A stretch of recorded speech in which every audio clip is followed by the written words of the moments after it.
First, it was reports of stolen chickens. Now another farmer reported other birds missing in Addison County as well. State police say someone broke into a chicken coop in Ferrisburg Sunday night and swiped 5 chickens. Based on that report, another farmer reported his 2 roosters and a peahen were snatched from his locked barn in Weybridge. Anyone with information should call Vermont State Police.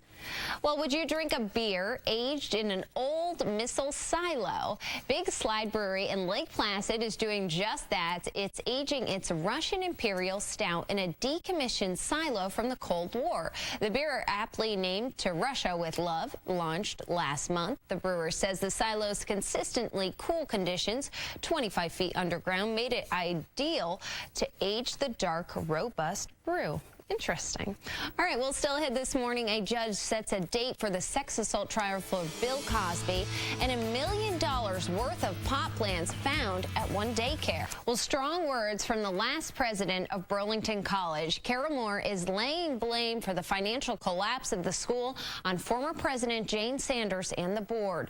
Burlington College has struggled since a $10 million purchase of the Old Catholic Diocese property on North Avenue in 2010, a deal orchestrated by Sanders, who was later forced out of the job.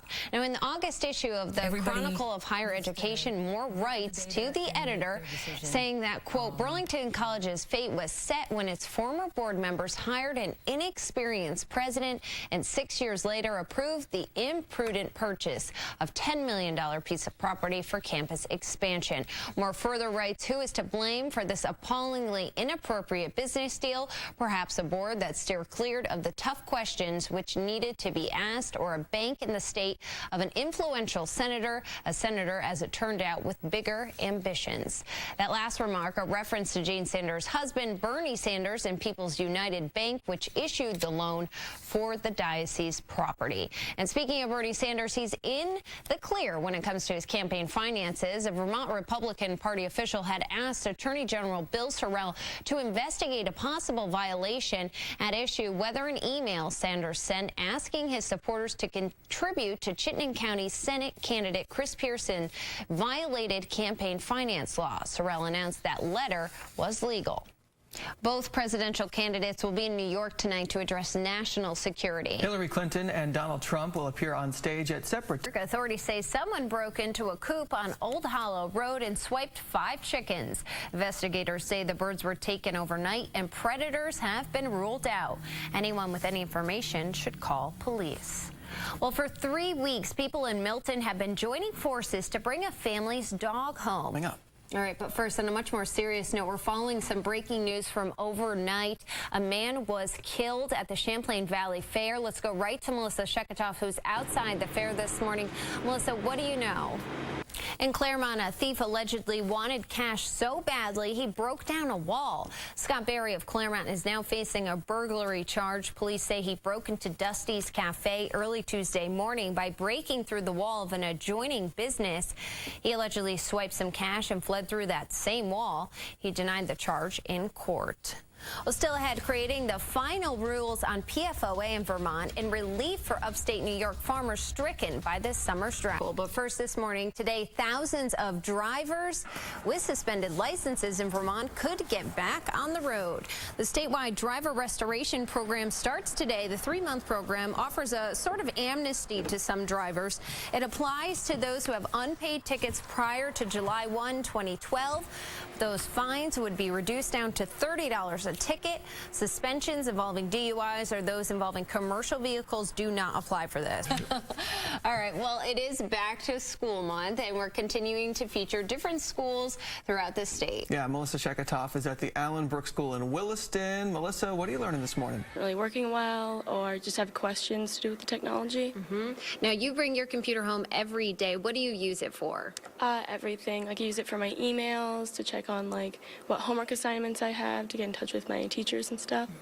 And the school has gone 1-to-1 this year, so that means every student does have their own computer. We'll talk about the responsibility, Nathan, of bringing this computer home. Well, pretty much what you have to do is keep it in working order and have yourself ready so that you can be ready for the day, or say do homework at your house. So pretty much just always keeping up with like the maintenance aspect of it, Right. if that makes sense. Now, Conroy, I'm sure a lot of people have computers at home, but why does having this computer for yourself help you do your work? Well, it keeps everything organized and kind of in one place because some computers don't load Google well, or it just keeps it all in one place. Is there a lot of responsibility put on you guys, though, to do the right thing with these? Yeah, because of the way that they're controlled on work, it just encourages us to be diligent with our time and to use them properly. And I will say, Tyler and Melissa, that I haven't seen any Facebooking, no inappropriate websites. They've been very busy this morning. And coming up a little later in the broadcast, we're going to head over to the theater here at the high school. They are under some big renovations, some exciting news to share there, so stay tuned for that. And whether they're operating the booth or performing on stage or doing pieces backstage, they're integral to how this space operates. And so being a part of it's pretty exciting to And we're them. going to actually talk to a couple of the students now. Morgan and Jess, thanks so much for talking with us. Tell me what your thoughts were when you saw this space for the first time. I was super excited. The other theater was definitely in need of renovation, especially because it's not just a theater, it's a place where we all gather for whether that be assemblies or events when we bring in people. It's just such a great space, and it's good to have it redone because we spend so much time here. Yeah, Jess, talk about what this space means to you. Well, I spend a lot of time here, so just seeing it updated and, as a person from